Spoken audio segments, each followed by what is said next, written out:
Hey, welcome to Maximum Bat Speed. Want to do this video here today with George Springer, and the purpose of this video right here is pretty much the setup and just walking away from the hands. And for me, the setup is so important, and walking away from the hands is sometimes overlooked, and there's certain angles that I'm looking for as a coach, and I just want to show you what's going on. Hopefully this video will help you. If you can get started correctly, the chances of you finishing correctly are a lot greater. So let's get started here. Now, what I'm going to do right now is just show you a few things here that I see that's going on in his swing. And again, I hope this video can help you to get your swing to a higher level. Now, I put this kind of rectangle right there where his hands are, and I'm going to show you what's going on right here where he is at toe touch. Okay, now if I go straight down, this is pretty close to direct opposite side batter's box view. It's very close to it, so it's going to give you a good idea of what I'm trying to share with you. Okay, many times when I'm doing analysis and stuff, I'll get videos where parents or someone will send me a video from this side, or even the MLB will be from way over here. But this one, again, is pretty direct opposite side batter's box. So again, going back to the video here, you can see where his hands are. They're directly over his back foot.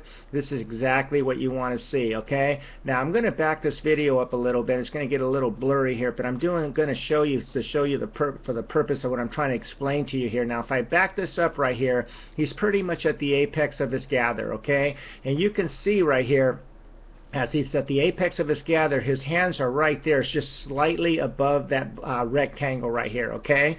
So that's important to understand. So in other words, when he got to the apex of his gather, what you did not see is that his hands got way over here, okay? In other words, what you see with a lot of players, okay, with especially young players or youth players, their hands get into overload where their hands get beyond their back foot, okay? You do not want that, all right? That's very important to understand. Another thing that's going to help you tremendously with this particular video is getting set up correctly. You want to have instep pressure within the back foot.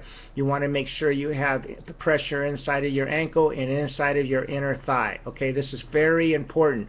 Now, another thing that's very important is this, that when you set up, okay, you want to make sure that you keep your knee inside of your ankle. And many times I see players that don't set up this way.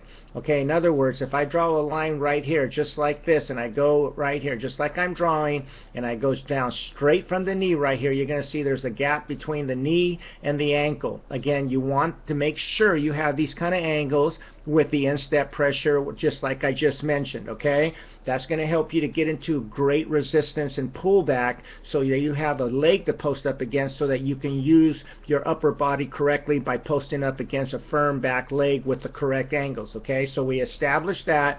We established that the hands never got beyond the back foot. Okay, you don't want your hands over here. So once the player reaches this point right here, now watch what's going on right here. As he starts to get into his stride, his hands are basically just going to drop. Okay, they're going to drop. In other words, he's not carrying them with him. Okay. Another thing I want to explain to you here that's going on with his swing right here, and I forgot to mention this. I'm just going to draw another line for you right here. Now watch the flexion in his lead elbow right here. Okay, as he reaches the apex of his gather. Now from here, watch what's going to happen in his swing. As he starts to walk away from the hands, his hands are going to stay back by his back foot. Now they're going to drop a little bit, which is fine. I don't have a problem with the hands dropping. I just don't like when they start going higher, because his hands are still going to be above what the umpires consider the strike zone, which is good, okay, but you don't want it above. So now he gets to toe touch. So you can see that there's a process that's taken place right here. Now what you can see here with his lead elbow right now, if I draw the lines again, you can see now that he has a slightly bent arm now. Okay, so in other words, the flexion now is not anywhere near where it used to be, and the reason why is because he walked away from the hands. Okay, now again, I'm going to back this up for you so you can see for yourself what's going on right here. Again, if I put him right here pretty much at the apex of his gather, watch what's going on with his hands. His hands stay back. That flexion in his lead elbow now starts to become less and less, and the reason why, because he's walking away from the hands, and his hands stay right there by the back foot. Okay, now as he gets to this point right here, what's going to happen is this, and this is what you should do in your swing, and this is very important as well. when you get to the point you get to toe touch, I would highly recommend for you to get to about 60% of your height. Make sure that you land symmetrical, okay? This is about 60% of his height. As you're recording yourself from direct opposite side batter's box, from the eye to the belt buckle, there should be a line pretty much going down at an angle like this. You don't want it up and down, and you definitely don't want it like this. You can see here from his eye to his belt buckle that he has kind of these angles right here, just like this.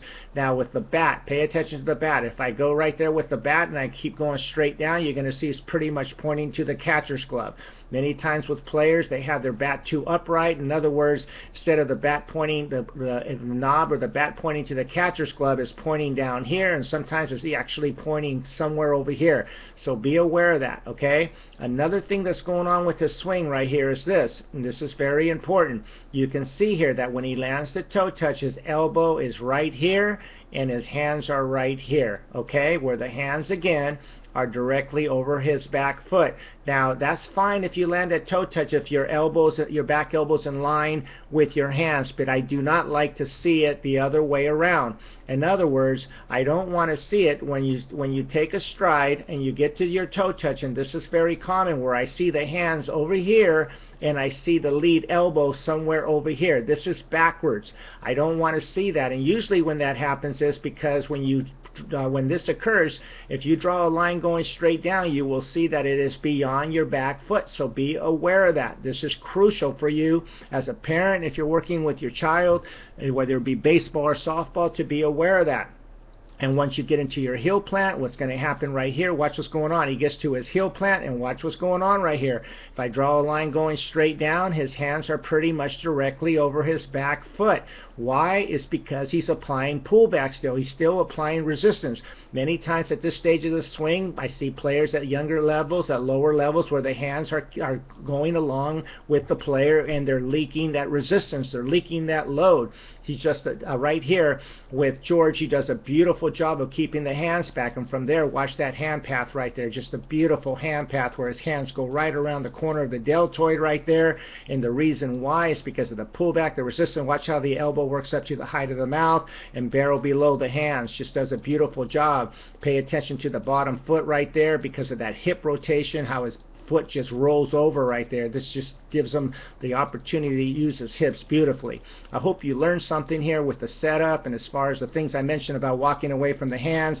I did a 2-hour and 45-minute video explaining a lot of this in great detail, and I also did a 20-minute video on swing flaws that I've gotten great results from coaches and from people who had purchased it and had received it, and helping them to follow as they continue to fix their swing flaws. Give me a like if you learned something. I always appreciate your viewership. God bless.